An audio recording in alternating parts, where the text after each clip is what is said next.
नमस्कार. घरच्या घरी साखरेशिवाय वेलची पावडर कशी बनवायची ते बघूयात खास एका ट्रिकने. इथे विलायची घेताना छान हिरवीगार बघून घ्यायची, नाहीतर वेलची पावडर भुरकी येते. कढई गरम झालेली आहे. एक छोटी वाटी भरून वेलची घालायची आणि वेलची रोस्ट करताना गॅस कमी ठेवायचा. वेलची रोस्ट करताना आपल्या हाताला हलकी गरम लागेल इतपतच रोस्ट करायची, थंड होऊ द्यायची आणि मगच मिक्सरच्या भांड्यात टाकायची. मस्त अशी आपली पावडर तयार झालेली आहे.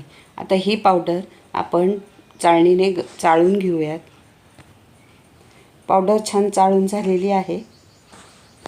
उरलेलं चाळण परत मिक्सरच्या भांड्यात टाकून मिक्सर फिरवून घ्यायचा आणि चाळून घ्यायचं. वेलची पावडरचा उपयोग आपण अनेक गोड पदार्थांमध्ये करतो. स्वच्छ काचेच्या बरणीत भरून ठेवायची.